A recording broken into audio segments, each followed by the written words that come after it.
A small body hit the pavement, knees first, then palms. The cold cut straight through a jacket so thin it was barely there. A voice came next, small, broken. "I'm starving." 2 words from a child on a sidewalk in the dead of winter. 2 words that should have stopped the world. They didn't. Cars kept moving. People kept walking. Boots scraped past on concrete. Coats swished by. Eyes looked straight ahead or down at phones or across the street. Anywhere but at the small figure crumpled on the ground. The girl's name was Wren Hayes, 6 years old. She had on a purple jacket 2 sizes too big, with a broken zipper that flapped open in the wind. No gloves, no hat, thin canvas shoes with no socks. And she was alone, completely alone on Main Street in Collinsville, Illinois at 4 in the afternoon on a Tuesday in January when the wind chill had the temperature sitting at 5 below 0. She'd been walking for an hour, 8 blocks from a house with no heat and no lights and no food. 8 blocks through cold that burned the lungs and froze tears before they could fall. She tried to walk fast, but her legs wouldn't listen anymore. They'd given out half a block from the diner. Just quit, like her body finally understood what her mind had been denying for 4 days. She was out of time. Across the street, a row of motorcycles sat rumbling in the cold. Big machines, Harleys with chrome that caught the gray afternoon light. The men sitting on them were bigger. Leather cuts over heavy jackets. Tattoos crawling up necks and disappearing into beards. Patches on their backs. Iron Brotherhood MC, Collinsville chapter. The kind of men this town crossed the street to avoid. One of them looked over.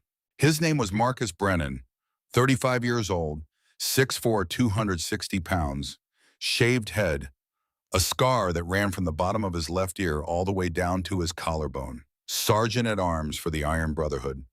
The man who handled problems when they came up. Physical problems. The kind that required heavy hands and a willingness to use them. He'd been riding with the club for 11 years. Before that, 3 years in county lockup for aggravated assault. Before that, a childhood that had taught him early that the world didn't stop for people who needed help. You either fought or you went under. Most people went under. Marcus had fought. But right now, sitting on his Harley outside McGinty's bar with 4 of his brothers waiting on a 5th guy to settle his tab, Marcus wasn't thinking about fights or the club or any of the 100 things that usually filled his head. He was thinking about a voice he had heard 15 years ago. A voice that sounded exactly like the one that had just cut through the traffic noise and landed in his ears. "I'm starving." His mother had said those exact words. Patricia Brennan, dead at 43 from cancer that had eaten through her body while Marcus watched. No insurance, no money for treatment. The hospital had sent her home with pamphlets about pain management and a prescription she couldn't afford to fill.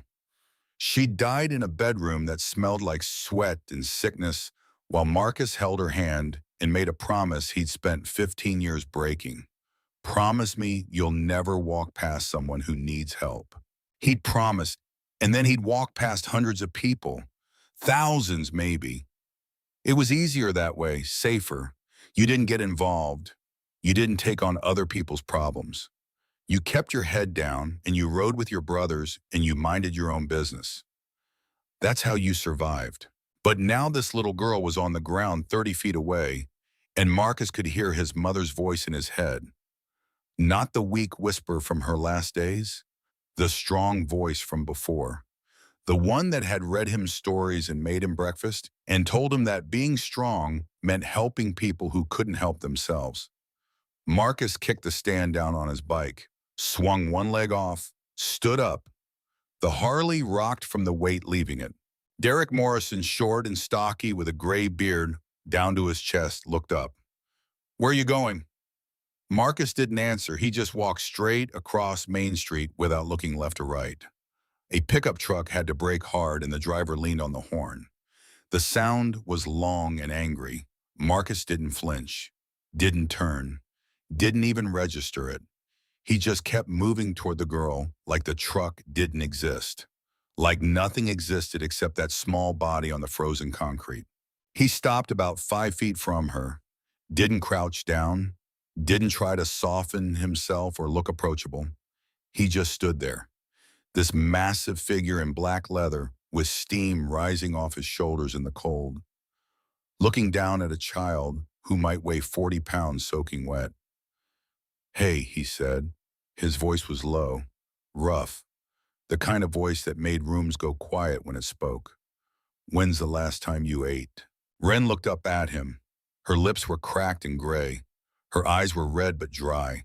She'd run out of tears a long time ago. Crying takes energy. She didn't have any left. She held up two fingers. 2 hours, Marcus asked. She shook her head. 2 days. She nodded. Marcus turned and looked at the diner. Bev's place. Been there for 30 years. Served breakfast all day and coffee strong enough to strip paint.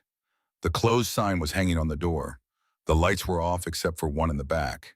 He walked up to that door and pulled the handle. Locked. He knocked, not politely, hard. The kind of knock that rattles glass and makes people understand you're not going away. Nothing happened. He knocked again, harder. Something moved inside. A light came on deeper in the building. A woman's face appeared behind the window. Bev Miller, 62 years old, short gray hair, tired eyes that said she'd been on her feet since 5 in the morning and had finally sat down to rest.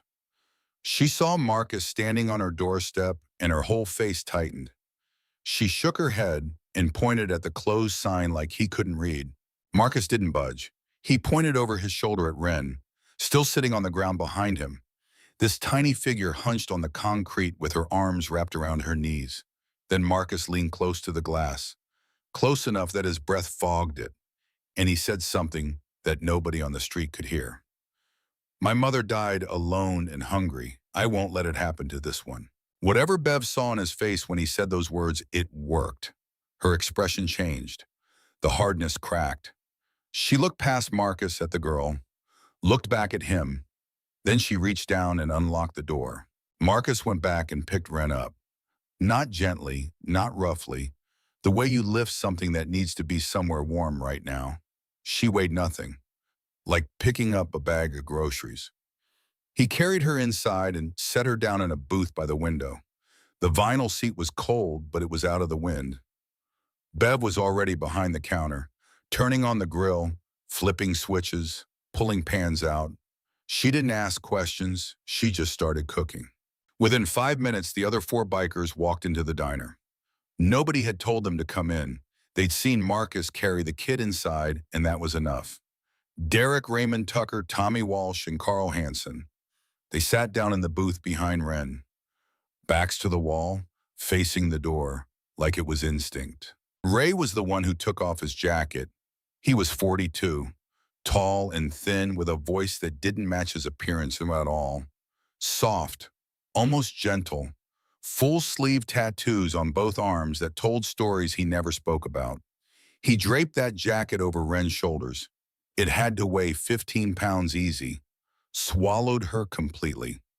But she grabbed the edges and pulled it tight around herself like it was the most valuable thing anyone had ever handed her. Bev set a plate down in front of the girl.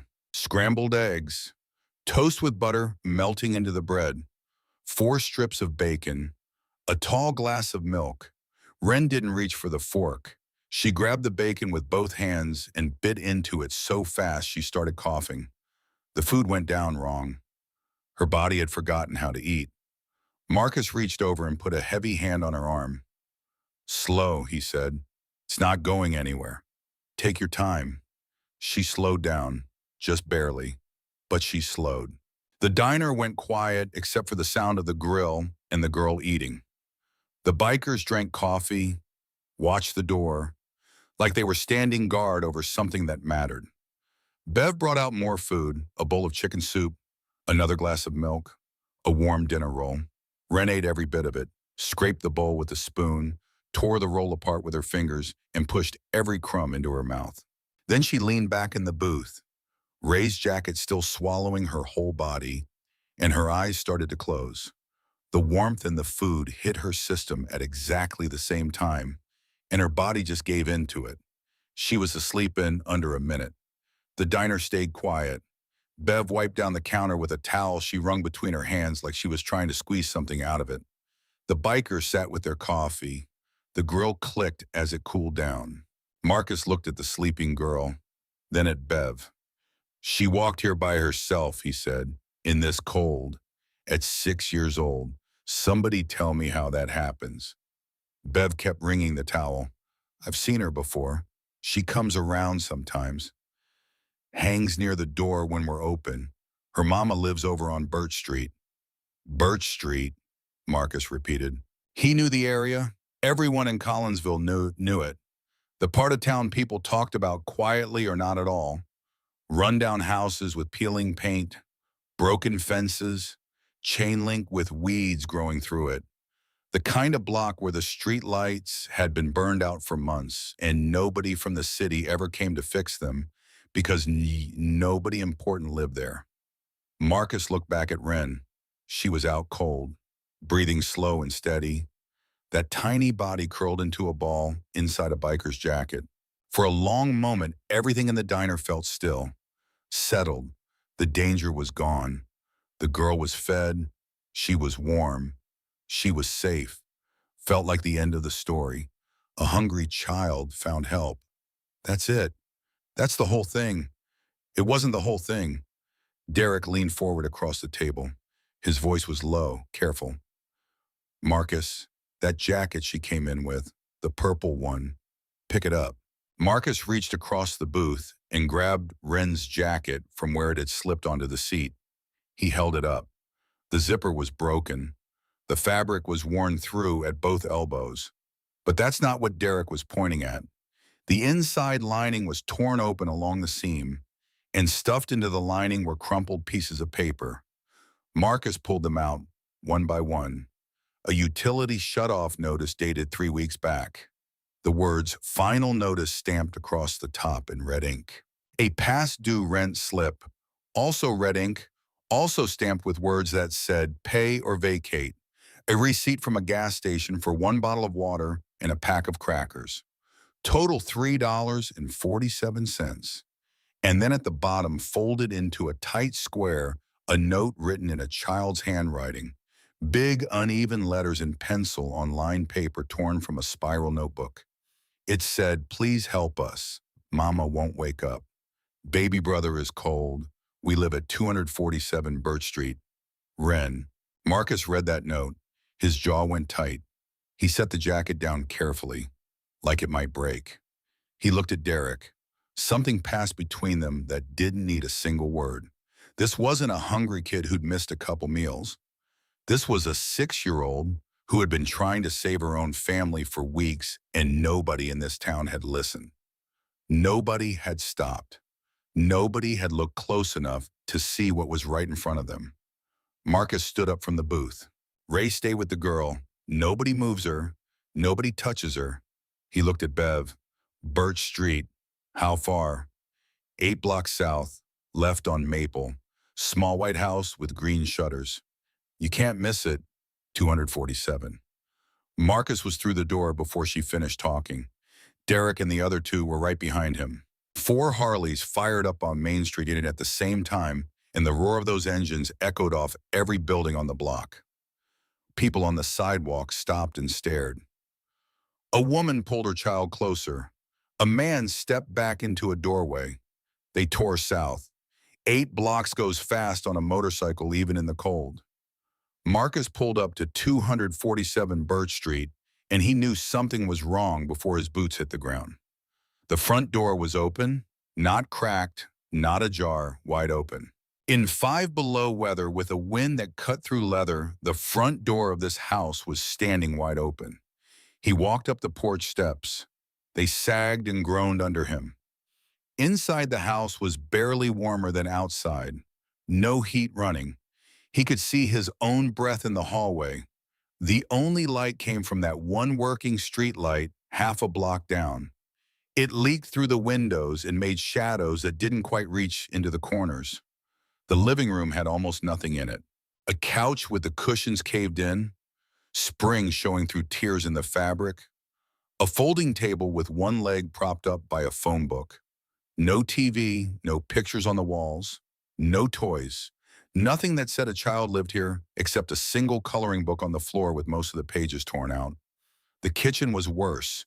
Nothing on the counters, not a can, not a box of cereal, not a crumb. The cabinets hung open, empty shelves. The refrigerator was unplugged and Marcus opened it anyway. Empty, completely bare, not even a condiment, not even a bottle of ketchup. He closed it and the sound echoed through the house like a door slamming in a church. Then he heard something from the back of the house, a faint sound, a moan, thin, weak, like someone trying to talk through a wall of exhaustion. Marcus walked down the hallway, pushed open a bedroom door. There she was, Ren's mother, on a bare mattress on the floor, no sheets, one thin blanket pulled up to her chin. She was conscious, but her eyes were unfocused, drifting. She was thin in a way that takes weeks to happen. Her lips were moving, but nothing was coming out. There was a plastic cup on the floor next to her, bone dry. A prescription bottle beside it, empty, not overdose empty, ran out of refills weeks ago empty. She'd been sick, really sick. And she'd been alone in this freezing house for days with no way to get help. Marcus knelt down, the floorboards creaked. "Ma'am, can you hear me?" Her eyes found him. She flinched, hard. This giant man in leather and tattoos crouching over her in a dark room. She tried to push herself away, but her arms had nothing in them. She couldn't move. "Listen to me," Marcus said. His voice was the calmest it had been all day. "Your daughter is safe. She's warm, and she ate. She's at the diner on Main Street. Now I need you to tell me, how long have you been like this?" It took her a long time to speak. Each word came out one at a time. 4 days. Marcus had his phone out before she finished. He called 911, gave them the address, told them to send an ambulance. Then he called Ray back at the diner. "The mother is down, bedroom, no food, no heat, no power. She needs a hospital tonight." He paused. "Has the girl said anything else? Anything about someone else in the house?" Ray's voice came back, tense. "Yeah, she just woke up. Marcus, she says there's a baby." The air went out of the room. "What, a baby brother?" "She says he's still in the house. She says she left him in the back room before she went out." Marcus turned around. There was one more door at the end of the hallway, closed. He pushed it open and the hinges screamed. A crib sat in the far corner of a freezing dark room. Inside it, wrapped in every piece of soft fabric a 6-year-old girl could gather, was an infant, maybe 8 months old. Ren had layered t-shirts around him, dish towels, a pillowcase, a small fleece blanket tucked in tight, and there, torn into a strip and wrapped around his chest, was a piece of purple fabric from her own jacket. She'd ripped it off and used it to keep her baby brother warm. The baby was cold. His lips had a blue tint, but he was breathing. Slow, steady, alive. Because a 6-year-old girl, they had used everything she had to make sure of it before she walked 8 blocks through the worst cold of the year to try one more time to get someone to listen. Marcus picked up that baby and held him tight against his own chest, under his leather cut, skin to warmth. He stood in that dark hallway and he did not move. He counted every minute, 11. 11 minutes standing there with that baby against his chest, feeling the small body slowly get warmer, feeling the breathing get stronger. When the paramedics came through the front door, Marcus was still standing there, one hand cradling the back of the baby's head, the other braced against the wall. He handed the infant over only when he was sure the ambulance had a working heater. They took Ren's mother and the baby. Derek followed the ambulance on his bike all the way to County General. Marcus rode back to the diner. Ren was sitting up in the booth when Marcus walked in, a glass of milk in both hands, Ray's jacket still around her shoulders. She looked up at him, and her eyes were clear, more awake than they had been before. "Is Mama okay?" she asked. Marcus sat down across from her. "She's going to the doctor. They're already going to take care of her." What about Jasper? Jasper's going too. He's all right. Wren nodded. Then she said something that hit Marcus harder than any fist ever had. I tried to tell people. Her voice was small but steady.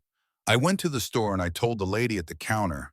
She said she'd call someone, but nobody came. I went to the school, but it was closed for break. I knocked on Mr. Allen's door next to us, but he never answered. I tried. I tried a lot. She wasn't crying when she said it. She was just reporting. A 6-year-old listing every failed attempt to save her own family. Like she was apologizing for not being better at it. Marcus looked at Bev. Bev stared down at the counter. Her hands were shaking. The whole diner was quiet. Marcus didn't make a speech, didn't have some emotional moment. That's not how men like him are built. He pulled out his phone, made one call, then another, then a third. In 20 minutes, he'd reached every active member of his chapter. 22 men. He told each of them the same thing. Birch Street, bring food, bring blankets, bring whatever you've got. But before any of that happened, before the brothers arrived and the night turned into something bigger, Marcus sat in that booth and looked at Wren Hayes. She'd finished the milk, set the glass down carefully. Her hands were still shaking, but not from cold anymore, from exhaustion that went deeper than sleep could fix. How old are you? Marcus asked. 6.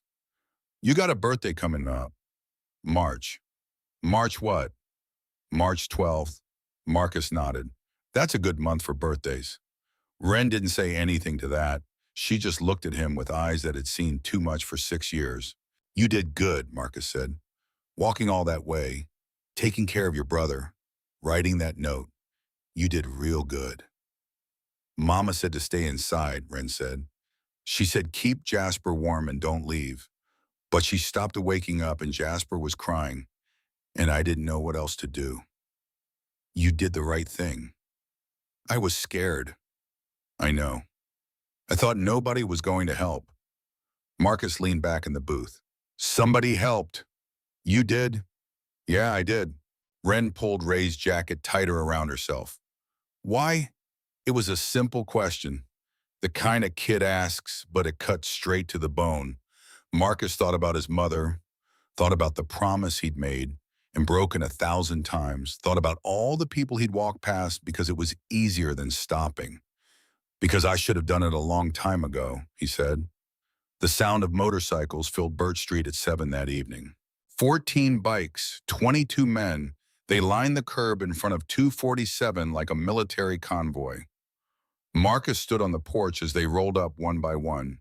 Derek was the first off his bike, then Ray, then Tommy Walsh and Carl Hansen and Vincent O'Brien and 18 others. Men with names like Hammer and Dazel and Ghost. Men who'd done time. Men who'd made mistakes. Men who the people of Collinsville crossed the street to avoid. Every one of them had bags, grocery bags, trash bags stuffed with blankets, cardboard boxes full of canned goods, cases of bottled water, diapers, baby formula. Someone had even brought a space heater still in the packaging. They didn't ask questions. They just walked into that house and got to work. Vincent O'Brien was a licensed electrician, had been before the club. He had the power restored in 45 minutes. Lights flickered on throughout the house for the first time in 3 weeks. Carl Hansen knew plumbing. He got the pipes thawed and water running. The faucets coughed and sputtered and then clean water poured out. They fixed the front door so it latched, replaced the broken lock with one Tommy had in his truck. They stacked food in the kitchen until the counters were full and bags lined the floor. Soup, pasta, rice, beans, peanut butter, bread, cereal. Everything a family would need for a month, but then something happened that nobody had planned. The woman in the house next door stepped onto her porch. She stood there with her arms folded, watching these bikers haul supplies back and forth. Her name was Kathleen Murphy, 40 years old, 3 kids. Husband had left 2 years ago and never looked back. She worked 2 jobs and still couldn't make rent most months. She watched for maybe 10 minutes. Then she walked over. My kids haven't eaten today either, she said. Plain as anything, like she was commenting on the weather. Marcus looked at her. How many? 3. He didn't hesitate. Ray, Tommy, take care of it. They grabbed 2 full bags of groceries and followed Kathleen Murphy back to her house. Then the man across the street came over. His name was Robert Quinn, 68 years old, widower, living on Social Security that didn't stretch far enough.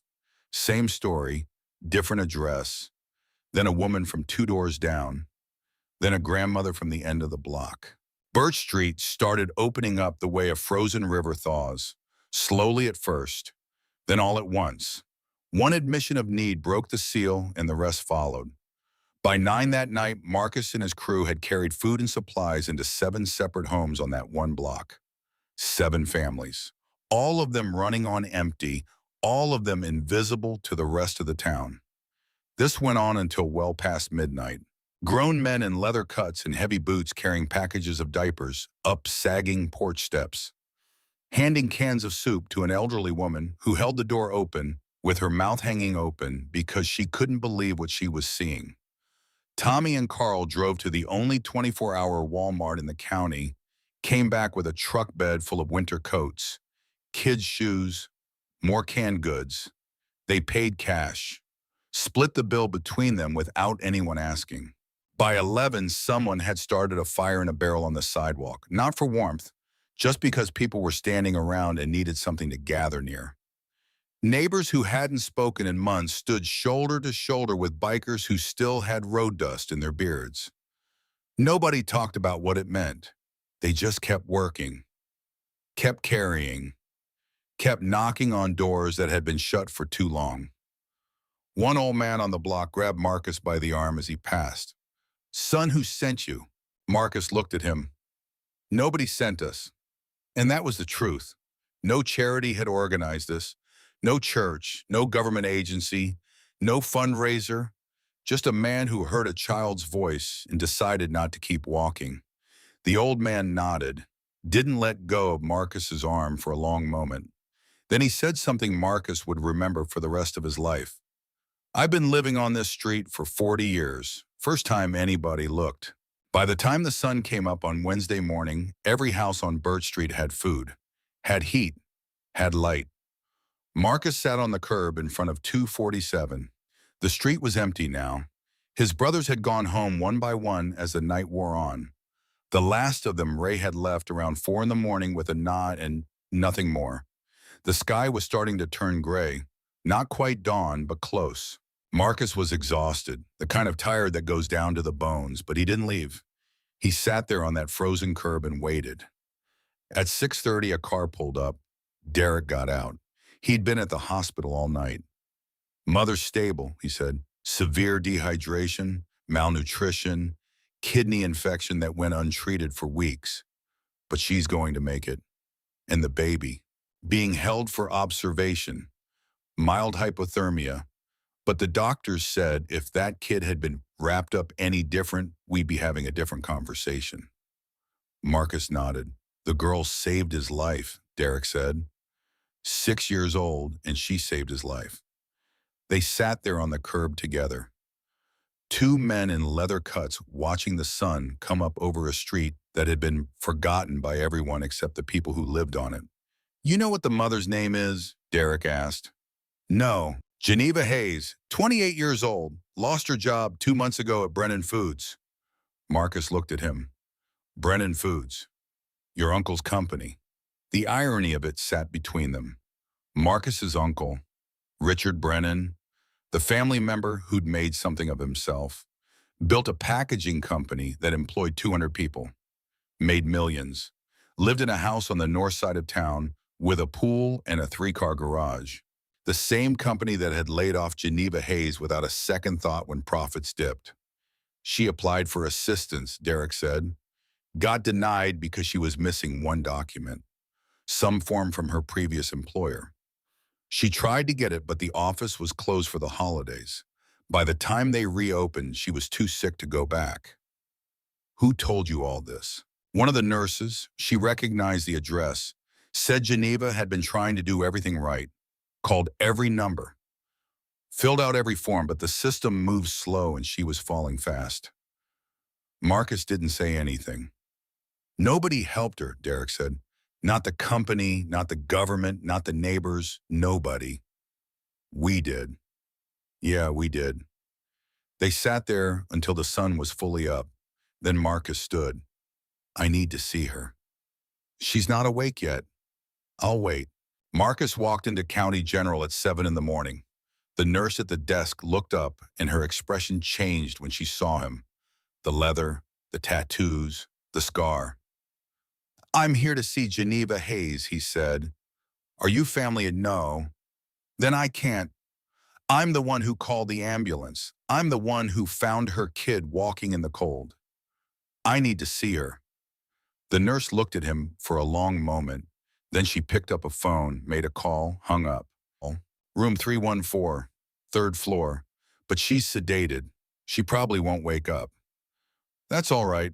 Marcus took the elevator up, walked down a hallway that smelled like disinfectant and cafeteria food. Found room 314. Geneva Hayes was in the bed, IV in her arm, oxygen tube under her nose. She looked small, fragile. Nothing like the woman who'd fought to keep her family together for 2 months with no job and no money and no help. Marcus stood in the doorway.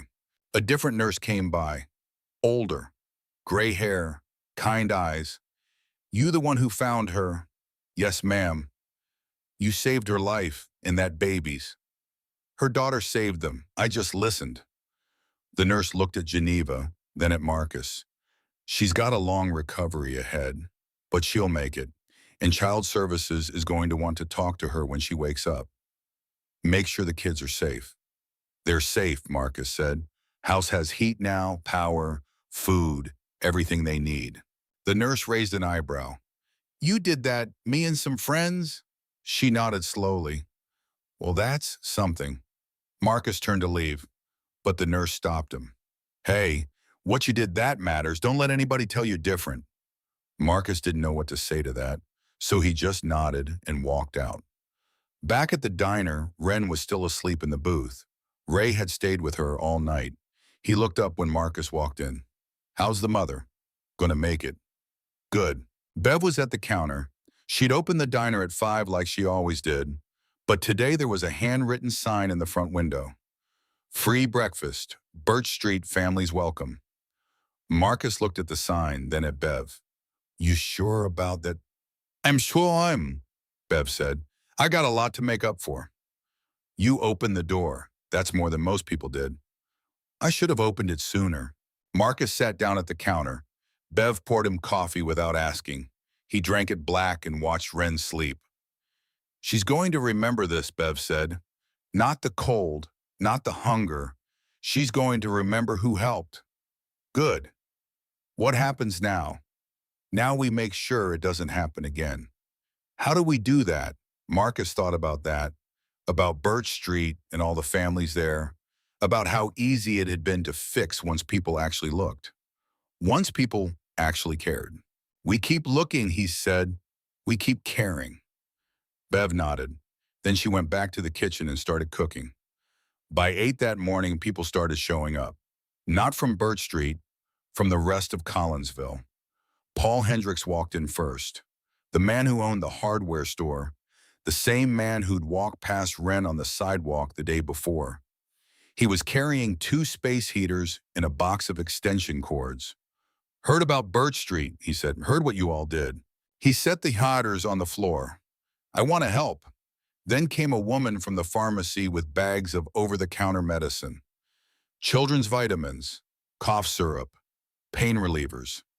Then a teacher from the elementary school with backpacks stuffed with school supplies and granola bars. One by one they came. The people who had walked past Ren, who had seen and not seen, who had known and not known. They came because something about watching a bunch of biker do what they should have done had broken something open inside them. Call it shame, call it inspiration, call it whatever you want. It worked. Marcus watched them stream through the door, watched them set down their offerings like penance, watched Bev direct them to families who needed what they'd brought. And for the first time in 15 years, he felt something close to what his mother must have felt when she'd made him promise. Hope, not for himself, but for the possibility that maybe people could be better than they were, that maybe it just took someone showing them how. Derek came in around 9, sat down next to Marcus at the counter. Hospital called. The baby's being released this afternoon. Mother will be another few days. Who's taking the kids? Child Services wanted to put them in foster care, but I called Pastor Hendricks. He and his wife are taking them temporarily. Marcus looked at him. Pastor Hendricks, the one who wouldn't answer his door. Same one. Guess he had a change of heart. Guess he did. They sat there drinking coffee, watching the town wake up to what had happened, watching it try to make things right. You know this doesn't fix everything, Derek said. I know. There's still going to be people who need help. Still going to be people who fall through the cracks. I know. So what do we do? Marcus thought about that. About the club. About what they could be if they tried. About all the brothers who had stories like his, who understood hunger, who understood being invisible. We make it our business, he said. We ride Birch Street every week, check on the families, make sure they got what they need, and we find the other Birch Streets. Because there's more than one. Derek nodded. The brothers will go for that. They better, because I'm making it a requirement. You can do that. I'm sergeant at arms. I can do whatever I want. Derek smiled. Fair enough. Wren stirred in the booth. Her eyes opened. She looked around, confused for a moment. Then she saw Marcus and Ray and Bev, and she remembered. She sat up. Oh, no. Is it morning? It's morning, Marcus said. Can I see Mama? Soon. She's resting right now, but you'll see her soon. Wren nodded, then she looked down at Ray's jacket still wrapped around her. Thank you, she said. Ray smiled. You're welcome, kid. Marcus stood up, walked over to the booth, sat down across from Wren. I need to tell you something, he said. What you did.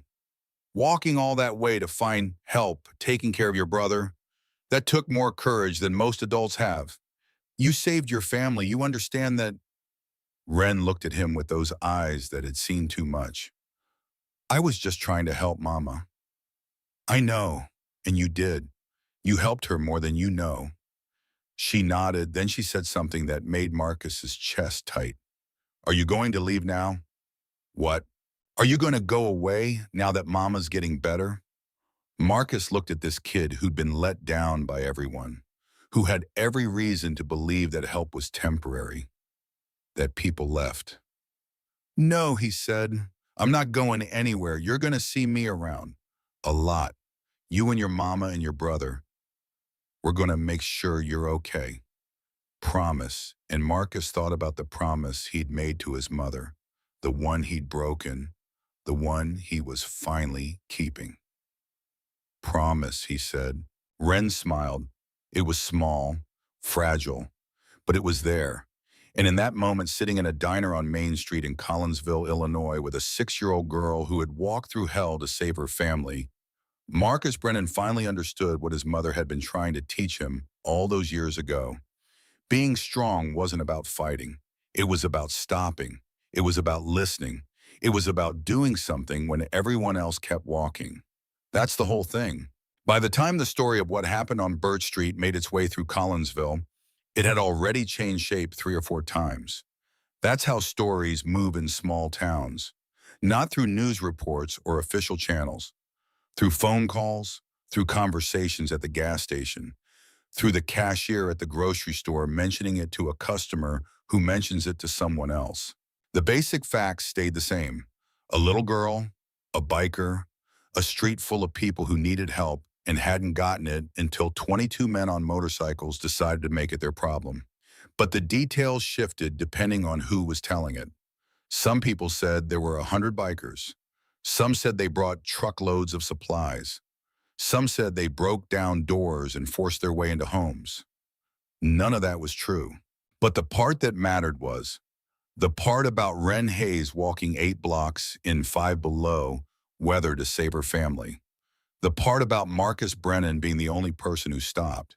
The part about an entire street being invisible until someone finally looked. That part was true, and it was the part that made the people of Collinsville uncomfortable. Because if Birch Street had been there all along, full of families who were struggling, families who were hungry, families who were one bad week away from losing everything, then that meant everyone had been walking past it for years. Everyone had known and not known at the same time. It's easy to not see what you don't want to see, but once you've seen it, you can't unsee it. That's what the bikers had done. They'd made it impossible to unsee. Dorothy Kramer heard about it on Wednesday morning. She worked as a case manager at the County Department of Human Services, had for 23 years. She knew every form, every regulation, every loophole in the system. She prided herself on running a tight ship, no waste, no fraud, no one getting benefits they didn't deserve. She was sitting at her desk when Linda Chen, one of the intake workers, came by. "Did you hear about Birch Street?" Dorothy didn't look up from her computer. "What about it?" "Some biker gang brought food and supplies to half the block. Apparently there's families over there that haven't eaten in days." Dorothy's fingers stopped typing. "What families?" "I don't know all of them, but Kelly in the ER said they brought in a woman named Geneva Hayes. Severe malnutrition, her and her baby both. Said if they'd waited another day, it would have been a different story." Geneva Hayes. The name hit Dorothy like cold water. She pulled up her files, scrolled through recent applications, found it. Geneva Hayes applied for SNAP benefits and emergency assistance on November 18th. Application denied December 2nd. Reason missing documentation. Specifically a termination letter from her previous employer stating reason for job loss.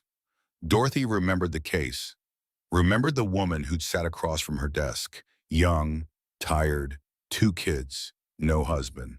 Dorothy had explained what was needed, had told her to get the letter from Brennan Foods and come back. The woman had said the office was closed for the holidays, had asked if there was any way to proceed without it. Dorothy had said no. That was protocol. That was the rule. No exceptions. The woman had left, and Dorothy had moved on to the next case. That's how it worked. You couldn't save everyone. You couldn't bend the rules just because someone had a sad story. If you did that, the whole system would fall apart. But now Dorothy was looking at the note she'd made in the file. Applicant advised to return with documentation. Did not return. She opened a new browser window, looked up Brennan Foods, found their website, clicked on Contact Us. The office had reopened on January 2nd, which meant Geneva Hayes could have gotten that letter 2 weeks ago if Dorothy had bothered to follow up. If she'd made one phone call, if she'd done anything other than close the file and forget about it. Dorothy sat back in her chair. 23 years, thousands of cases. She'd told herself she was helping people, that she was protecting taxpayer money, that she was doing her job. But Geneva Hayes had walked out of this office and gone home to starve because Dorothy Kramer couldn't be bothered to make one phone call, and it took a bunch of bikers to fix it. Dorothy closed the file, then she opened it again. She picked up the phone and called Brennan Foods, asked for HR, explained what she needed. The woman on the other end said she'd fax over the termination letter by end of business. Dorothy hung up, stared at the phone. Then she pulled up Geneva Hayes' application and manually approved it. Emergency SNAP benefits, emergency cash assistance, medical coverage. Everything the woman had asked for 2 months ago. She hit submit. The system processed it. A notification appeared. Benefits approved. EBT card would be mailed within 3 business days. Dorothy sat there looking at the screen.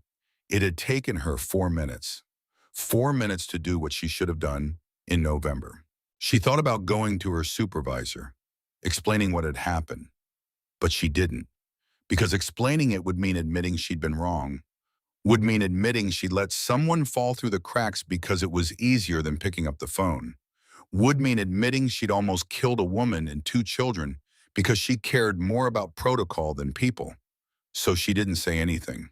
She just sat at her desk and wondered how many other Geneva Hayeses were out there. How many people she'd turned away because they were missing one piece of paper, one signature, one thing that seemed important in the office but meant nothing to someone who was drowning. Linda came back by around noon. "You okay? You look pale." "I'm fine," Dorothy said, but she wasn't fine. She went home that night and couldn't eat dinner, couldn't watch TV, couldn't sleep. She kept seeing Geneva Hayes sitting across from her desk, kept hearing herself say, "You'll need to come back with the documentation." Kept thinking about a 6-year-old walking through the cold because the system had failed her, because Dorothy had failed her. Pastor William Hendricks heard about it from his wife. Margaret came home from the grocery store Wednesday afternoon with bags full of food and a story she couldn't wait to tell. "Everyone's talking about what happened on Birch Street. You know, over on the south side, William was in his study working on Sunday's sermon. He looked up. What happened? A little girl was found on Main Street, starving, cold. Some bikers took her in and then went to her house and found her mother sick and her baby brother nearly frozen. The bikers spent the whole night bringing food and supplies to everyone on that street." William felt something cold settle in his stomach. "What was the address?" "I don't know the exact number, but it was Birch Street." "Why, hi?" William didn't answer. He stood up, walked to the window, looked out at his own street. Nice houses, paved driveways, trees that got trimmed every spring by the city. Birch Street was 8 blocks south, 8 blocks from the church, 8 blocks from his comfortable house with the finished basement and the 2-car garage. And he remembered now. 3 days ago, Sunday evening, he'd been getting ready for bed when there was a knock at the door. Margaret had been in the bath, he'd been reading, and he'd gone to the window and looked out. A little girl on the porch, maybe 6 or 7, purple jacket too big for her, no adult with her. William had watched her knock again, and he'd turned off the lamp. He'd stood there in the dark and waited for her to leave. Because it was late, because he didn't know who she was, because getting involved in whatever was happening would be complicated, because he was tired, because it was easier not to answer the door. She'd knocked 3 more times, then she'd left. William had gone to bed and forgotten about it. Until now. "William, are you all right?" He turned from the window. "That little girl, the one they found, do you know her name?" "I think someone said Wren. Wren Hayes. Her mother is Geneva Hayes. Apparently she lost her job a few months ago and—" "Geneva Hayes attends our church," William said. Margaret looked at him. "She does. She used to. She stopped coming in November. I noticed, but I didn't follow up." "Well, you can't follow up with everyone who—" "She knocked on our door," William said. "On Sunday. The little girl, she knocked on our door and I didn't answer." The room went quiet. "You what?" "I saw her through the window and I turned off the light. I waited for her to leave." Margaret set down the grocery bags. "William, I know. That child was asking for help." "I know. And you—" "Oh, I know." William's voice was louder than he intended. He took a breath. "I know what I did." They stood there looking at each other. Finally, Margaret said, "What are you going to do about it?" William didn't have an answer. He went to his study, sat down at his desk, opened his Bible to a passage he'd read 1,000 times. "Then the king will say to they on his right, 'Come you who are blessed by my Father. Take your inheritance in the kingdom prepared for you since the creation of the world. For I was hungry, and you gave me something to eat. I was thirsty, and you gave me something to drink. I was a stranger, and you invited me in.'" He kept reading. "Then the righteous will answer him, 'Lord, when did we see you hungry and feed you, or thirsty and give you something to drink? When did we see you a stranger and invite you in?' The king will reply, 'Truly, I tell you, whatever you did for one of the least of these brothers and sisters of mine, you did for me.'" William closed the Bible. He'd preached on this passage, had built entire sermons around it, had stood in front of his congregation and talked about helping those in need, about being the hands and feet of Christ. And when Christ knocked on his door in the form of a 6-year-old girl, he turned off the lights and pretended not to be home. He sat there for a long time. Then he picked up the phone, called the hospital, asked about Geneva Hayes. They wouldn't tell him anything except that she was stable and being treated. He called child services, asked about the children, was told they were being placed temporarily while the mother recovered. "I'd like to take them," William said. The woman on the other end paused. "You're a relative." "No, I'm their pastor." "Pastor of what church?" "Collinsville Community Church. I've known the family. I'd like to help." There was a long pause, then, "I'll need to do a background check, home study, interview. It'll take a few days." "How long do you have before you need placement?" "We're moving them this afternoon." "We're foster home in Taylorville." "That's 40 miles away." "It's what's available." William made a decision. "Wait, give me 2 hours. I'll expedite everything. Just don't move them yet." He hung up, called a friend who worked in child services at the state level, called in a favor, got the background check rushed, called his wife. "Margaret, we're taking those kids." "What?" "Geneva Hayes' children. We're taking them until she gets out of the hospital." "William, we haven't talked about this. We don't have—" "I turned away that child when she needed help. I'm not doing it again." Margaret was quiet for a moment, then, "Okay, I'll make up the guest room." By 4 that afternoon, William and Margaret Hendricks were sitting in a room at Child Services signing paperwork. By 5, they were driving home with Wren Hayes in the back seat and baby Jasper in a car seat they'd bought on the way. Wren was quiet the whole ride, staring out the window, still wearing Ray Tucker's leather jacket even though the car was warm. William kept looking at her in the rearview mirror. Finally, he said, "I'm sorry." Wren looked up. "For what?" "You came to my house on Sunday, and I didn't answer the door." Wren looked at him for a long moment. "I knocked a lot of places," she said. "Nobody answered. That doesn't make it right. Are you going to help now?" William felt his throat tighten. "Yes," he said, "I'm going to help now." Bobby Sterling heard about it from his mother. He was working the evening shift at Sterling's Market, the grocery store his family had owned for 30 years. His mother came in around 6, which was unusual. She usually went home mid after the morning shift.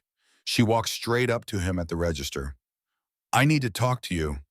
"I'm working, Mom." "Now." Something in her voice made him follow her to the back office. She closed the door. "A little girl came in here on Monday morning, about 6 years old, purple jacket. You were working the early shift." Bobby's stomach dropped. "Yeah, I remember." "What did she say to you?" She said her mom was sick, said they needed help." "And what did you do?" Bobby looked at the floor. "I said I'd call someone." "Did you?" No, I got busy and I forgot." His mother stared at him. "That little girl walked 8 blocks in 5 below weather to get to Main Street. She collapsed on the sidewalk. If a biker hadn't stopped, she'd be dead. Her mother would be dead. Her baby brother would be dead." Bobby felt like he was going to be sick. "Mom, I didn't know it was that serious. She said her mother was sick and they needed help. What else did you need to know?" "I was going to call, but then Mr. Patterson came in with that big order and I had to—" "You had to? What, stock shelves, check out, groceries? Which of those things was more important than a child asking for help?" Bobby didn't have an answer. His mother walked to the door, opened it, turned back. "Your father built this store on the idea that we're part of this community, that we take care of our neighbors, that we don't turn away people who need help." She paused. "You turned away a 6-year-old. You think about what that means." She left. Bobby stood in the office for a long time. Then he grabbed his coat and walked out. "Where are you going?" the other cashier asked. "Birch Street," Bobby said. He drove to 247, knocked on the door. A biker answered. Big guy, bald, scar down his neck.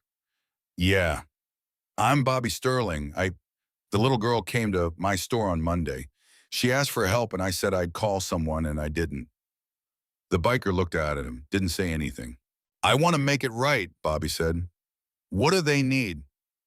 The biker stepped aside. Bobby walked in. The house was warm now, lights on.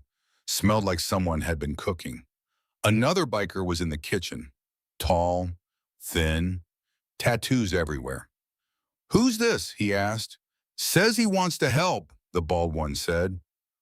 Bobby looked around. What can I do? The tall biker pointed at a list on the refrigerator. That's what Geneva needs when she gets home. Medical supplies, prescriptions, special food for the baby. You want to help start checking things off. Bobby looked at the list. It was long. I'll take care of all of it, he said. All of it? All of it. The store will cover it. I'll make sure.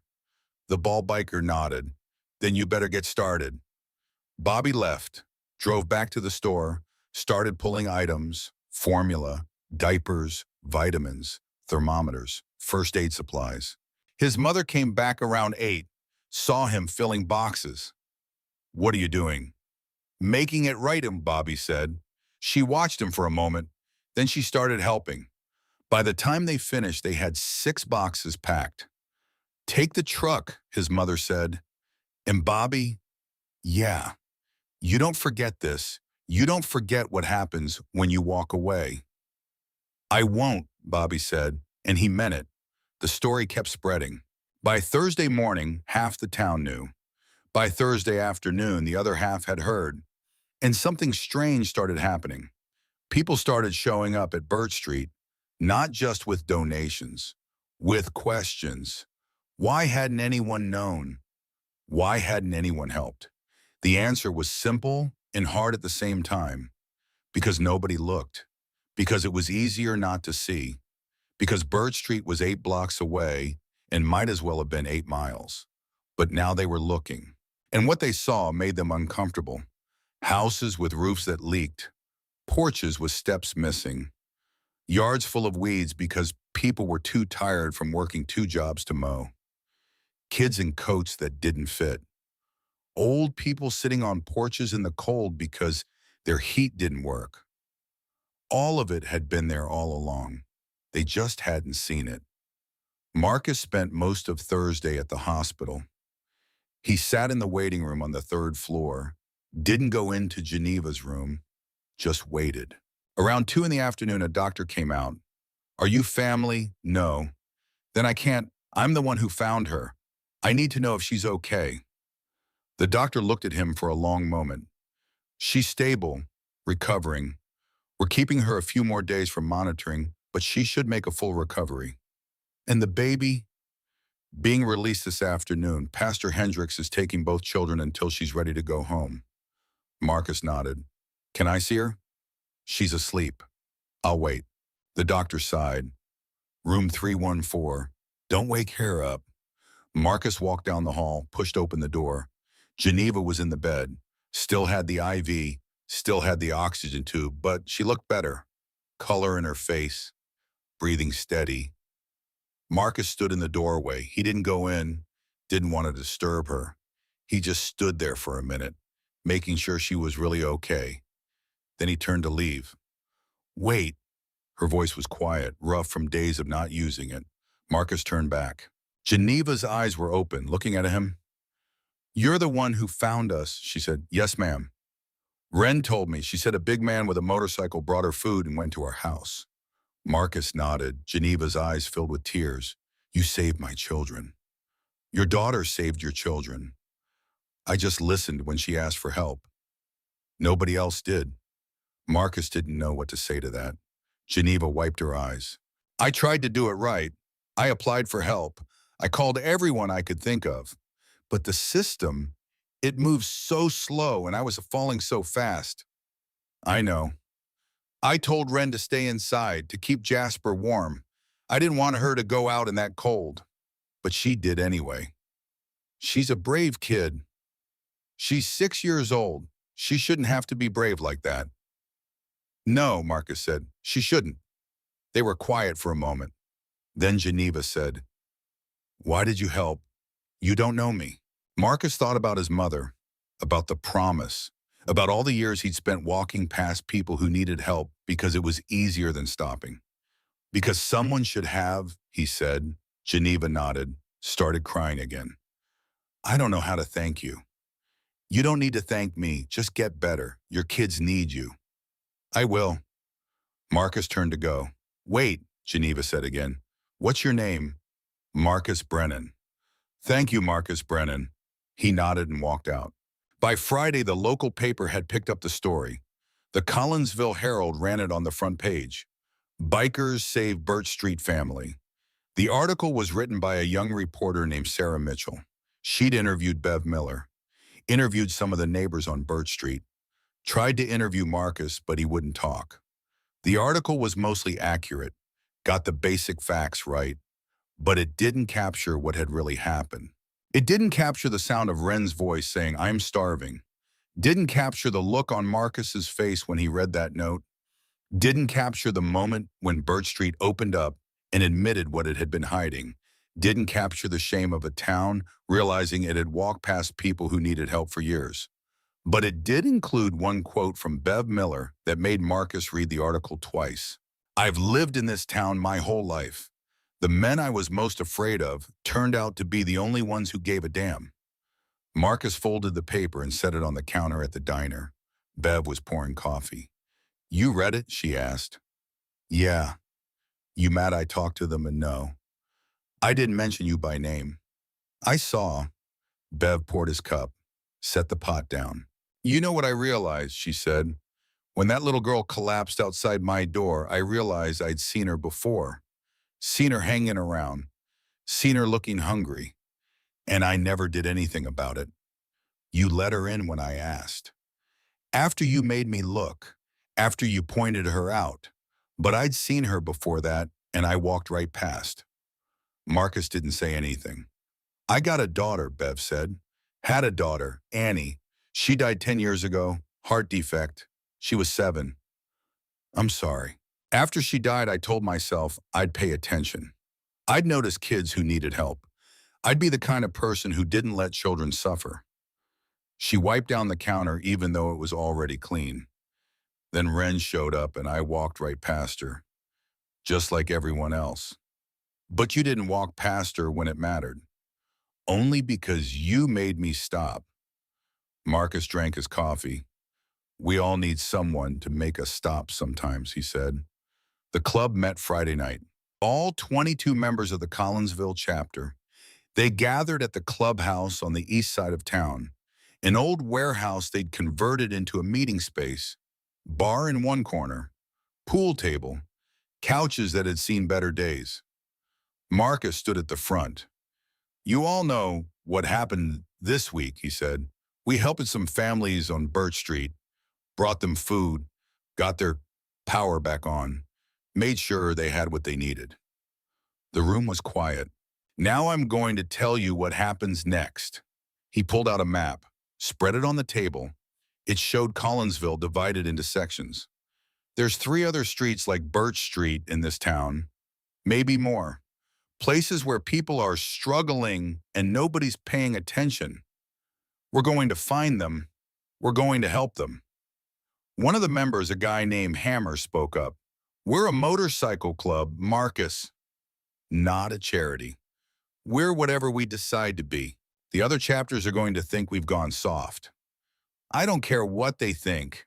Another member, younger guy named Jake, raised his hand.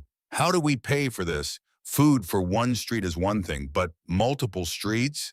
That's a lot of money. We fundraise. We ask for donations. We use our own money if we have to. And if the brothers don't want to, Kishoy, Marcus looked around the room, then they can leave. This is what we're doing now. This is who we are. Anyone got a problem with that? Nobody moved. Finally, Derek stood up. I'm in, he said. Ray stood. Me too. One by one, the rest stood, all 22. Marcus nodded. Good. We start tomorrow. Ray, you take the east side. Tommy, you got west. Derek, you're with me on the south side. We're not looking for people to hand us lists. We're looking for what we saw on Birch Street. Houses that look wrong, kids that look hungry, people who've been invisible. And when we find them, Hammer asked. We help them, Marcus said, same as we did before. The meeting broke up around midnight. Marcus was the last one to leave. He stood outside the club house looking at the map he'd marked up. 3 other areas highlighted, places where the houses got smaller and the streets got darker and the city stopped paying attention. Derek came out. You really think we can do this? He asked. We already did it once. Once is easy. Making it permanent is hard. I know. The brothers will get tired. The money will run out. People will stop caring. Maybe, Marcus said, but maybe not. Maybe if we keep doing it, other people will join in. Maybe it'll grow into something bigger. And if it doesn't, then at least we tried. Derek nodded. They stood there for a while, 2 men in leather cuts looking at a map of their town, seeing it differently than they had a week ago. You know your uncle's going to hear about this, Derek said. Richard Brennan, Mr. Big Shot with his packaging company. Marcus hadn't thought about that. His Uncle Richard, the family member who'd made it, the one who looked down on Marcus for joining the club, who'd written him off as a lost cause years ago. Let him hear, Marcus said. He laid off Geneva Hayes, you know that, right? His company. He's the reason she lost her job. I know. You gonna talk to him about it? Marcus folded the map. Yeah, he said. I am. Saturday morning, Marcus rode out to the north side of town, the nice side, where the houses had 3-car garages and swimming pools and lawns that looked like golf courses. He pulled up to 1847 Oakmont Drive, his uncle's house. Marcus cut the engine, sat there for a minute looking at the place. Brick colonial, must have been 5,000 square feet, fountain in the front yard, circular driveway. He got off the bike, walked up to the front door, rang the bell. A woman answered, his Aunt Carol. She saw him and her smile faltered. Marcus, what are you doing here? Need to talk to Uncle Richard. He's busy. It'll just take a minute. She hesitated, then stepped aside. Marcus walked into a foyer with marble floors and a chandelier that probably cost more than his bike.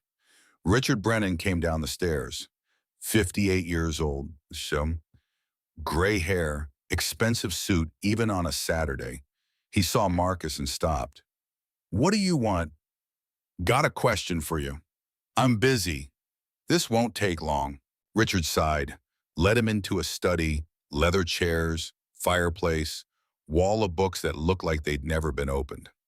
Well, you laid off a woman named Geneva Hayes, November, from Brennan Foods. Richard's expression didn't change.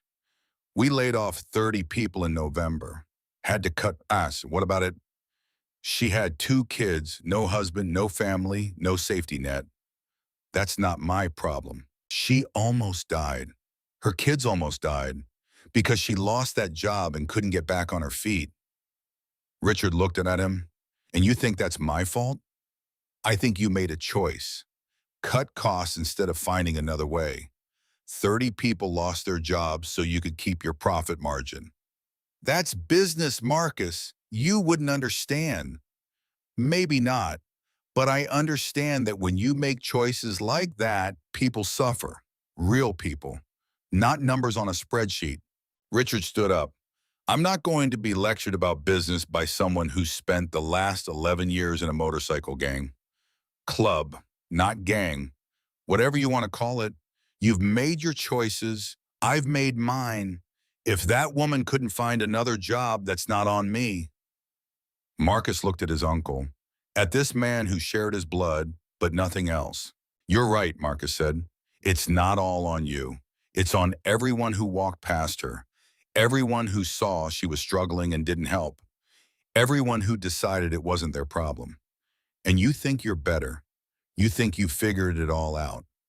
No, I think I'm just starting to figure it out. Marcus walked to the door, stopped. That woman you laid off, Geneva Hayes, she's alive because my club spent a night making sure she and her kids had food and heat, because we made it our problem. You might want to think about that next time you're cutting tin. He walked out, got on his bike, rode away, never looked back. By Sunday, something had changed in Collinsville. It was subtle, not something you could point to and say, there, that's different, but it was there. People were looking at each other differently, paying attention to things they had ignored before. The woman at the post office noticed that old Mr. Quinn hadn't picked up his mail in a week. She called to check on him, found out he'd fallen and couldn't drive. She organized a group to bring him groceries. The principal at the elementary school noticed a kid coming to class in the same clothes 3 days in a row. Called the family, found out the washing machine had broken, and they couldn't afford to fix it. The PTA bought them a new one. Small things, but they added up. And at the center of it all, Marcus and his brothers kept writing. They covered the east side on Saturday, found 2 families that needed help, brought them supplies, covered the west side on Sunday, found 3 more. By Monday, they'd set up what Ray called Second Chances Food Bank, operating out of the clubhouse. Open every Tuesday from 2 to 6. Word spread. People started donating. Not just food, money, time, volunteers. Within 2 weeks, they were serving 40 families. Within a month, 100. The local news picked it up, ran a story about the motorcycle club running a food bank, interviewed some of the families they'd helped. But Marcus still wouldn't talk to reporters. He just kept writing, kept looking, kept making it his business to notice the people everyone else walked past because he'd made a promise, and this time he was keeping it. 3 months after that night on Bird Street, Geneva Hayes walked out of County General for the last time. She'd been in and out for treatment. Kidney infection took longer to clear than the doctors expected. Malnutrition had done damage that needed time to heal. But she was stronger now, color back in her face, weight coming back. She could walk without getting dizzy, could think without the fog that had settled over her brain during those last terrible days. Pastor Hendricks was waiting in the lobby with Wren and Jasper. Wren saw her mother and ran. Geneva caught her and held on tight, felt that small body against hers and started crying. Not from sadness, from relief, from the overwhelming feeling of still being alive when she'd been so close to not being. "Hi, baby," Geneva whispered into Wren's hair. "Hi, Mama." They stood there like that for a long time. Pastor Hendricks holding Jasper, who was bigger now, healthier, making sounds and grabbing at things with his hands. Finally, Geneva pulled back, looked at her daughter. "You saved us," she said. "You know that you saved all of us." Wren nodded, she knew. "I'm sorry you had to," Geneva said. "I'm sorry I got so sick. I'm sorry you had to walk through that cold. I'm sorry nobody helped before." "Somebody helped," Wren said. "Marcus helped." Geneva looked at Pastor Hendricks. "Is he here?" "He said he'd meet you at the house." The house on Birch Street looked different. The porch had been fixed. New steps that didn't sag. The railing was solid. Someone had painted the door. Green, fresh. The windows had been repaired. The broken one in the back bedroom had been replaced. Inside was even more different. The furniture was still basic, but it was clean, comfortable. The refrigerator hummed, and when Geneva opened it, it was full. Milk, eggs, vegetables, actual food. The cabinets were stocked. The heat worked. The lights worked. Everything worked. There was a bassinet set up in the bedroom for Jasper, a bed with clean sheets for Wren, and in Geneva's room, a new mattress still wrapped in plastic with a note taped to it.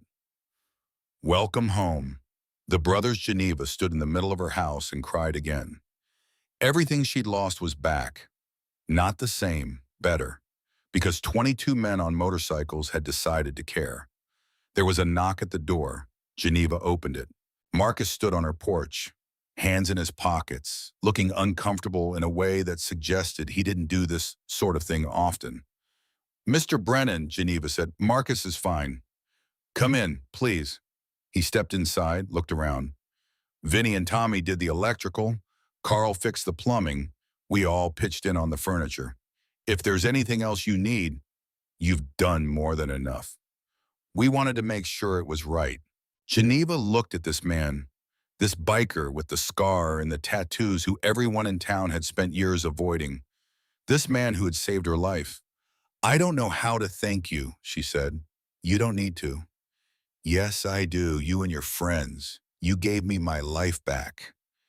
You gave my children their mother back." Marcus shifted his weight, uncomfortable with the gratitude. "Your daughter did the hard part," he said. "She's the one who walked through the cold. She's the one who didn't give up. We just listened when she asked for help." "Most people didn't listen." "I know." "Why did you—" Marcus was quiet for a moment. "Because someone made me promise a long time ago that I wouldn't walk past people who needed help, and I'd been breaking that promise for 15 years. Your daughter gave me a chance to keep it." Geneva nodded, didn't push for more. "There's something else," Marcus said. "We started a food bank. Runs out of our clubhouse every Tuesday, 2 to 6, if you need anything. Food, diapers, whatever. You come by. No questions asked." "I got a job," Geneva said, "at the clinic on 5th Street, filing and intake. It's not much, but it's steady, and with the assistants finally coming through, we should be okay." "Good. But if things get tight, you come by anyway. That's what it's there for." "I will." Marcus turned to leave. "Wait," Geneva said. He stopped. "Ren talks about you all the time, about the man on the motorcycle who bought her food, who made sure we were safe. She thinks you're a hero." "I'm not. Maybe not to you, but to her you are." Marcus didn't know what to say to that. "She asked if she could see you again," Geneva said. "To ask for anything. Just to see you. Would that be okay?" Marcus looked past Geneva to where Ren was sitting on the couch. The little girl who'd walked 8 blocks through hell to save her family, who'd wrapped her baby brother in everything soft she could find, who'd written a note that changed everything. "Yeah," Marcus said. "That'd be okay." The next Tuesday, Geneva brought Ren to the food bank. They didn't need to be there. The refrigerator was still full. The cabinets were stocked. But Ren had asked, and Geneva wasn't going to say no. The clubhouse was packed when they arrived. Families lined up outside, tables set up with food sorted into categories: canned goods, fresh vegetables, bread, meat, baby supplies, volunteers moving through the crowd taking orders and filling bags. Most of the volunteers were bikers, but not all. Geneva recognized faces from town: the woman from the pharmacy, a teacher from the elementary school, the teenager who bagged groceries at Sterling's Market, people who'd heard what the club was doing and wanted to help. Marcus was at the back unloading boxes from a truck. Ren walked straight up to him. "Hi, Marcus." He looked down, saw her. His expression softened in a way Geneva wouldn't have thought possible. "Hi, Ren. You doing it okay?" "I'm good. Mama got a job." "I heard. That's good." "We came to help." "Help?" "Mama said you're helping people. I want to help too." Marcus looked at Geneva. She shrugged. She insisted. Marcus thought about it. Then he nodded. "Okay, Ray's over there sorting canned goods. Tell him I said you can help, but you got to do what he tells you." Ren's face lit up. She ran over to where Ray was working. Geneva watched her go. "She's been different since that night," she said. "Quieter, but also stronger somehow, like she grew up all at once. She shouldn't have had to." "No, but she did, and I can't change that." They stood there watching Ren help Ray organize cans by type. She was serious about it, focused. "She's going to remember this," Geneva said. "Not just what happened to us, but what you did after, how you kept helping. She's going to remember that when things got bad, someone showed up." "Good," Marcus said. "Maybe she'll be that person for someone else someday." Maybe. The weeks turned into months. Geneva settled into her job at the clinic. The pay wasn't great, but it was steady. She could cover rent and food and utilities with a little left over. The assistants helped. For the first time in a long time, she could breathe. Ren went back to school. Her teacher said she was doing well, reading above grade level, good at math, quiet but focused. Jasper grew, started crawling, then pulling himself up on furniture. Happy baby, healthy. The house on Birch Street became a home again. And every Tuesday, Wren went to the food bank. Not because they needed food, because she wanted to help. She became a regular. Ray taught her how to sort donations. Tommy showed her how to pack boxes efficiently. Derek let her help him take inventory. The other volunteers got used to seeing her. This little girl in the purple jacket that someone had fixed the zipper on, working as hard as the adults, never complaining. Some of the families who came through recognized her. The girl from the news story, the one who'd walk through the cold. They thanked her, told her she was brave. Wren didn't know what to say to that, so she just kept working.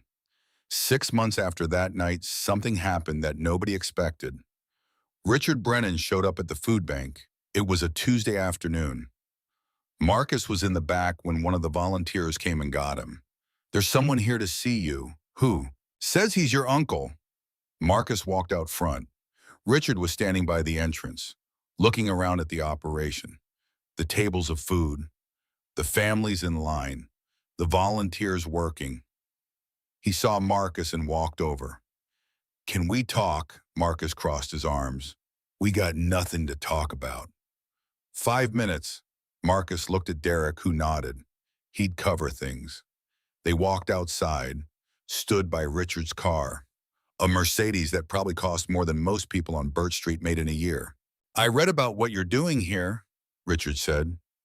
"The food bank, helping families. And I wanted to say I was wrong." Marcus stared at him. "About what?" "About everything. About you. About this." Richard gestured at the clubhouse. "I thought you'd wasted your life, joined a gang, thrown away every opportunity." "Club, not gang." "Right, club. But what you've built here, what you're doing, it matters. Now you notice." "I know. I should have noticed sooner. Should have paid attention to what was happening in my own town." Marcus didn't say anything. Richard took a breath. "I laid off Geneva Hayes. You were right about that. I cut 30 people to save money, to keep profits up, to make the shareholders happy. I remember. I could have found another way, could have cut executive salaries, could have reduced my own pay. But I didn't. I took the easy path." "Why are you telling me this?" "Because I want to help. I want to make it right." Richard reached into his pocket, pulled out an envelope, handed it to Marcus. Marcus opened it. Inside was a check made out to Second Chance's Food Bank for $50,000. "This is not enough," Richard said, "but it's a start. I'm also reinstating the people I laid off, offering them their jobs back. And I'm setting up a fund for families in crisis so this doesn't happen again." Marcus looked at the check, then at his uncle. "What changed?" "I saw what you did. Saw that you noticed something I'd been ignoring. Saw that you cared about people I'd written off as collateral damage." Richard paused. "I thought I'd made something of myself. Built a successful company, made money. But you built something that actually helps people. And I realized I'd spent 20 years building the wrong thing." Marcus folded the check, put it in his pocket. "This helps a lot of people," he said. "Good. But money's not the whole answer. People need jobs, need stability, need someone to actually see them." "I know. That's why I'm reinstating everyone and hiring more. I'm going to pay attention now. To all of it." Marcus nodded. They stood there for a moment. Two men from the same family who'd gone different directions and ended up in the same place through different roads. "You're doing good work here," Richard said. "We're trying. Keep trying. I'll help however I can." Richard got in his car and drove away. Marcus stood there holding $50,000. Derek came out. "What was that about?" Marcus showed him the check. Derek whistled. "Damn, that's real money." "Yeah. What are you going to do with it?" Marcus thought about it. "Help more people, maybe set up satellite locations. Hire some actual staff instead of running everything on volunteers. Sounds good. And save some for emergencies, for the families that need more than food. Derek nodded. Your uncle coming around. That means something. Maybe, or maybe he just feels guilty. Does it matter? Marcus looked at the check again. Not if it helps people. 1 year after that night on Birch Street, Bev Miller hung a photograph behind the counter at the diner. Someone had taken it on that first night. A cheap cell phone camera, grainy image. It showed Wren asleep in the booth. Ray's leather jacket pulled up to her chin, one small hand gripping the collar, her face finally at peace. The light from the diner's neon sign came through the window and gave her skin a soft glow. Bev had it printed and framed, simple black frame, hung it right next to the register where every customer could see it. She never took it down, and nobody ever asked her to. Marcus came into the diner one morning and saw it, stood there looking at it for a long time. Bev poured his coffee. You okay with that being up there? Why wouldn't I be? Some people might not want the reminder. I need the reminder, Marcus said. We all do.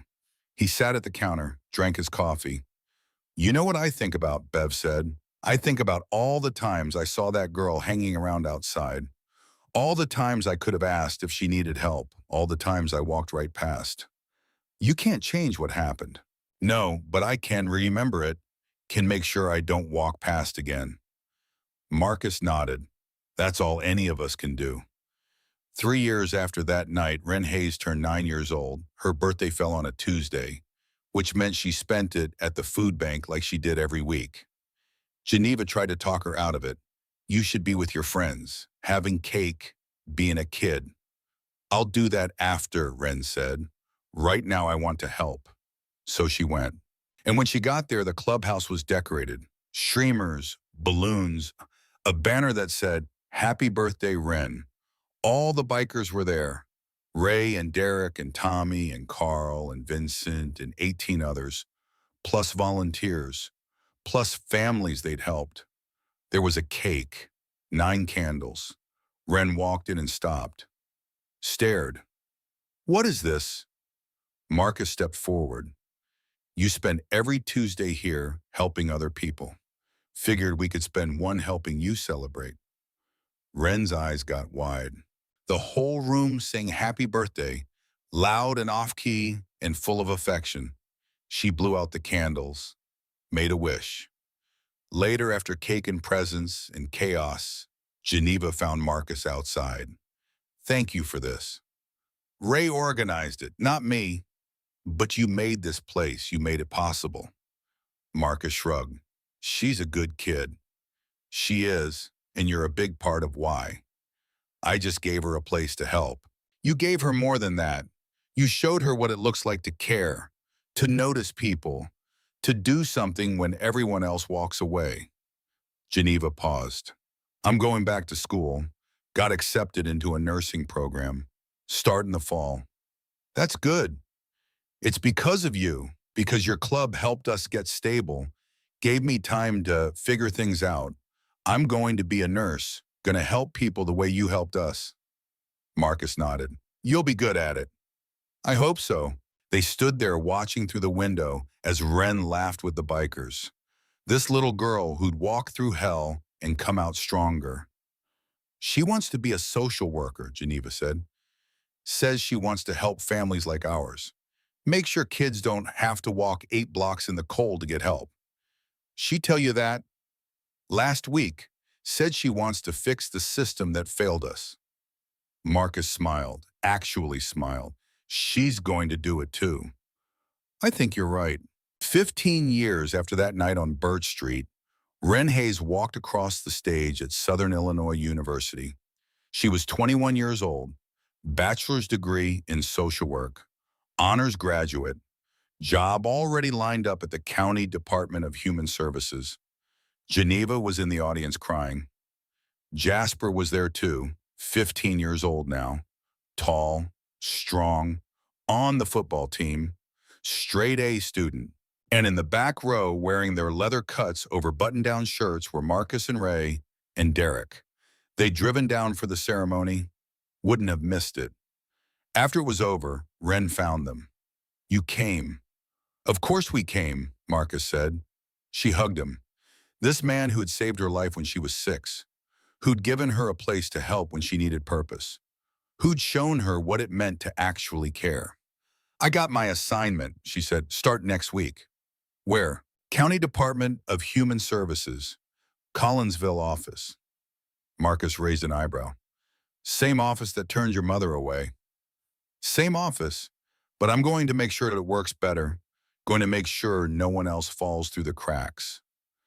You're going to be good at it. I learned from the best. They walked outside. The sun was setting, golden light across the campus. I never thanked you properly, Ren said, for what you did, for saving us. You thanked me plenty. No, I mean really thanked you. You changed my life, changed my whole family's life. We wouldn't be here without you. Marcus looked at this young woman, this kid who'd been so small and fragile and was now strong and capable and ready to change the world. You changed your own life, he said. You walked 8 blocks through the worst cold of the year to save your family. You wrapped your baby brother in everything you had. You didn't give up. That wasn't me. That was you. But you listened. Yeah, I did. Why? It was the same question she'd asked when she was 6. Marcus gave the same answer. Because I should have done it a long time ago. Ren started her job the following Monday, walked into the County Department of Human Services at 8 in the morning, was shown to her desk, given her caseload. At 9, her supervisor came by, Dorothy Kramer, now the director of the department. She looked at Ren's nameplate, then at Ren. Hayes. Any relation to Geneva Hayes? She's my mother. Dorothy went pale. I processed your mother's case years ago. I know. I denied her application. I know that too. They looked at each other. I almost cost you everything, Dorothy said. Your mother, your brother, your life, because I cared more about paperwork than people. Ren didn't say anything. I've spent 15 years trying to make up for it, Dorothy continued. Changed how we process applications, hired more staff, made sure people don't fall through the cracks, but it doesn't change what I did. No, Ren said. It doesn't, but it matters that you're trying to do better. Dorothy nodded. I'm glad you're here. We need people who understand what it's like, who've been on the other side of that desk. That's why I'm here. 6 months into her job, Ren was assigned a case that made her stop. Single mother, 2 kids, lost her job 3 months ago, behind on rent, utilities getting shut off, came in asking for help. Ren looked at the file, looked at the woman sitting across from her, and saw herself, saw her mother, saw everyone who'd ever been invisible until they were desperate. Tell me what you need, Ren said. The woman started crying. I just need help. I've been trying to do it right. I applied everywhere, called everyone, but nothing's fast enough. We're going to lose our apartment. We're going to lose everything. Ren pulled up the woman's application, found the issue, missing one document, just like her mother had been. I can fix this, Ren said. Give me an hour. She made phone calls, got the document faxed over, processed the application, approved emergency assistance. The whole thing took 45 minutes. When she told the woman it was done, the woman broke down sobbing. Thank you. Thank you so much. Ren handed her tissues. You don't have to thank me. This is what the system should do. This is how it should work. After the woman left, Ren sat at her desk, thought about Marcus, thought about that night 15 years ago when she collapsed on the sidewalk and he'd been the only one who stopped. Thought about how different her life would be if he hadn't. She picked up her phone, called the food bank. Second chances, this is Ray. Ray, it's Ren. Hey kid, what's up? I just helped a family today. Single mom, 2 kids, about to lose everything. Got her set up with assistance. That's good. It reminded me why I'm doing this, because you don't want anyone else to have to walk 8 blocks in the cold. Exactly. She could hear Ray smile through the phone. Marcus will be glad to hear it. Is he there? Yeah, hang on. A moment later, Marcus's voice came on the line. Ren, hi, Marcus. Ray said you helped someone. I did. It felt good. Good. That's the whole point. They talked for a few more minutes about the food bank, about the families they were helping, about Jasper's football season. Normal stuff. But underneath it was the connection they'd always had. The bond formed when he'd chosen to stop and she'd chosen to keep walking until someone listened. Before she hung up, Ren said one more thing. I'm going to make sure this system works. I'm going to make sure no kid has to do what I did. I know you will, Marcus said, and he meant it. 20 years after that night on Birch Street, Marcus Brennan turned 55 years old. The Iron Brotherhood had grown. 3 chapters now, over 60 members.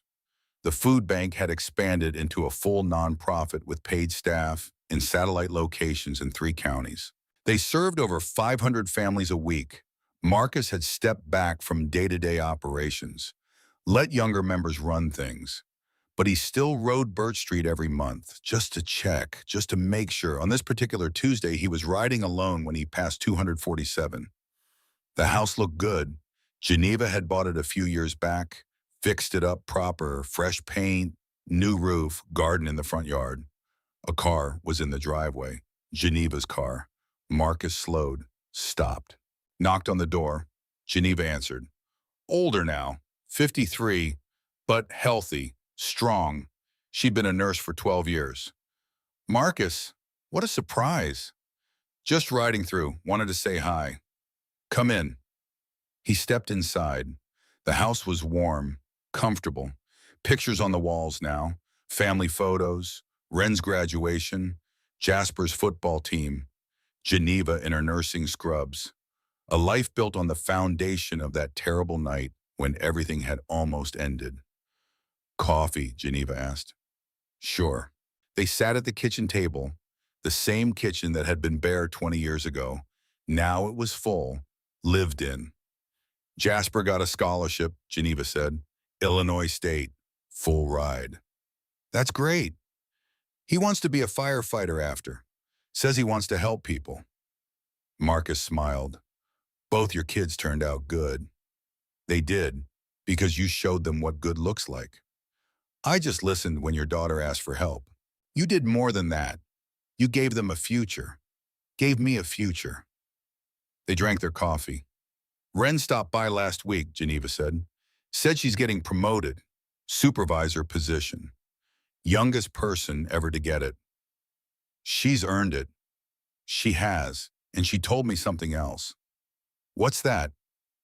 Said she's working on policy changes, trying to reform the whole assistance system, make it faster, more responsive, make sure people don't fall through the cracks. Marcus nodded.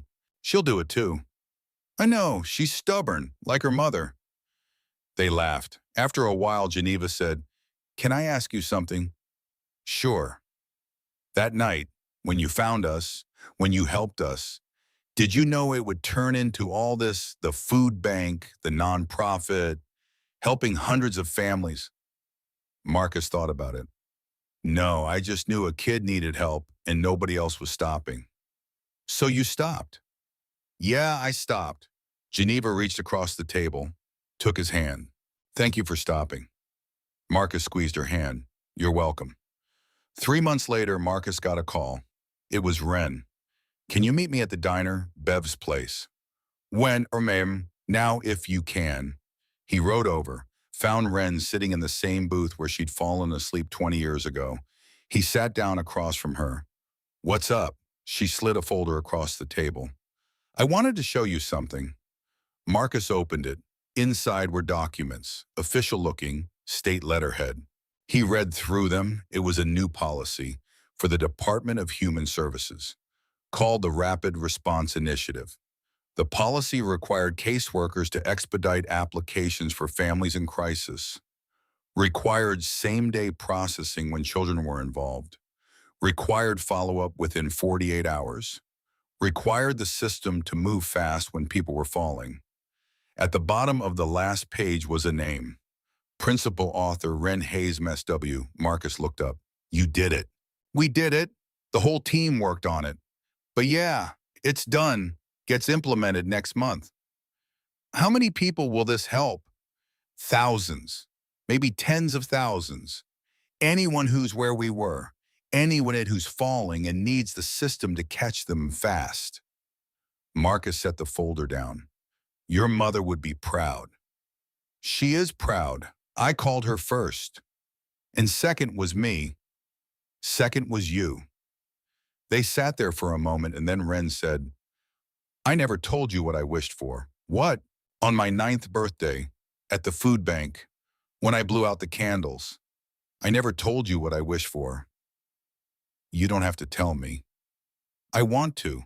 I wish that someday I could help people the way you helped us, that I could be the person who stops when everyone else keeps walking. Marcus felt something tight in his chest. You've done that. You're doing it right now. I know, and I wanted you to know that it all started with you stopping that day, with you listening. She paused. You changed everything, Marcus. He looked at this woman, 21 years old, social worker, policy reformer, someone who was actually fixing the system that had failed her. No, he said, you changed everything.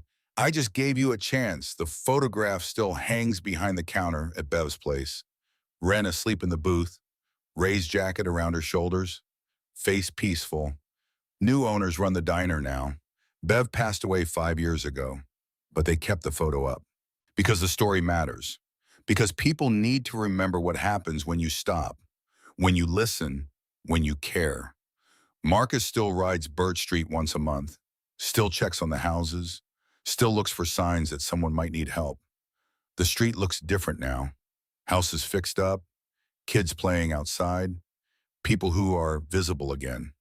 But he remembers what it looked like that night, remembers the door standing open, the empty refrigerator, the baby wrapped in torn purple fabric. Remembers Ren's voice cutting through the cold. I'm starving. 2 words that changed everything. Last Tuesday, Marcus rode to the food bank.